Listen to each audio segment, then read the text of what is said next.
ગુજરાતભરના તાજા અને સચોટ સમાચાર મેળવવા માટે અમારી રાષ્ટ્રીય સમાચાર ચેનલને સબસ્ક્રાઇબ કરો અને બેલ આઇકન પર ક્લિક કરો। સુરતમાં સિટી બસ અને બીઆરટીએસ બસે 2020માં 2 અકસ્માત કર્યા હતા અને તેમાં 2ના મોત થયા હતા। 2021માં 7 અકસ્માત કર્યા હતા, તેમાંથી 5ના મોત થયા હતા અને 2ને ગંભીર ઈજા થઈ હતી। 2022માં 21 અકસ્માત કર્યા હતા, તેમાંથી 8ના મોત થયા હતા, 13ને ગંભીર ઈજા થઈ હતી। 2023માં સૌથી વધુ 24 અકસ્માત, 3ના મોત અને 21ને ઈજા પહોંચાડી છે, જ્યારે 2024માં 2 અકસ્માતમાં 1નું મોત થયું છે। છેલ્લા 8 વર્ષની વાત કરવામાં આવે તો સિટી અને બીઆરટીએસ બસે 90 જણાનો ભોગ લીધો છે।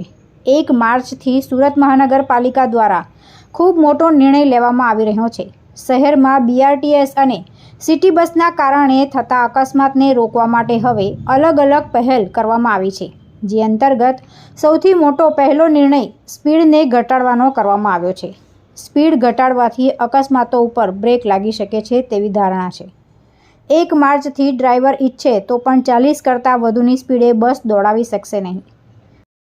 નગરપાલિકા દ્વારા બીઆરટીએસ અને સિટી બસમાં જે અકસ્માતો થઈ રહ્યા છે એને રોકવા માટે ઝીરો એક્સિડન્ટ પોલિસી લાગુ કરવા જઈ રહી છે, જેના ભાગરૂપે તમામ બસોમાં સ્પીડ લિમિટ 40 કિલોમીટર/અવરની ફિક્સ કરવામાં આવી રહી છે।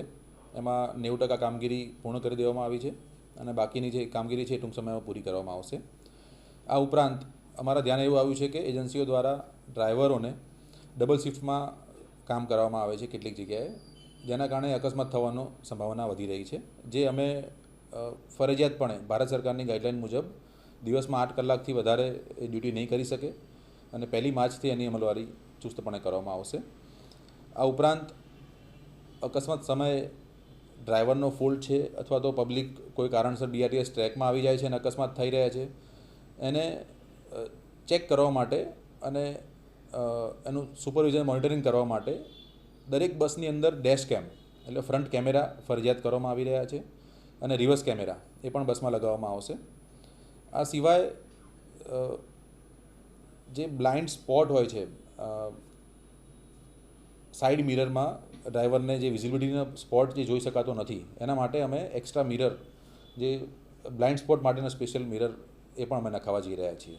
તો આમ જે પણ કારણોસર અકસ્માત થાય છે એ તમામ કારણો પર સુરત મહાનગરપાલિકા પગલાં લઈ રહી છે અને ભવિષ્યમાં ઝીરો એક્સિડન્ટ પોલિસી અંતર્ગત એક્સિડન્ટ ન થાય એવા તમામ તકેદારીના પગલાં કોર્પોરેશન દ્વારા લેવામાં આવશે।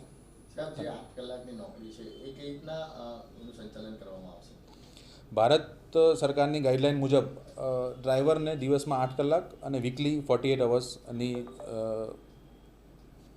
કાર્ય કરવાની મહત્તમ લિમિટ છે।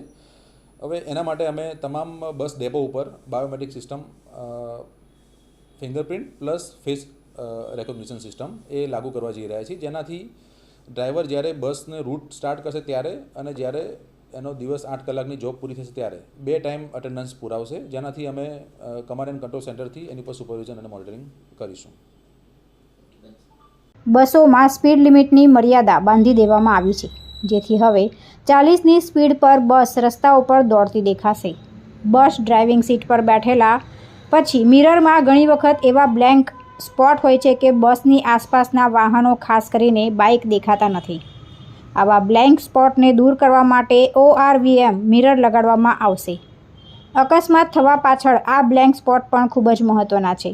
બસ ચાલે અને કેટલાક વાહનો નજીક આવી ગયા પછી અમુક એંગલથી દેખાતા નથી। જે મિરર ફિટ કરવામાં આવ્યા હોય છે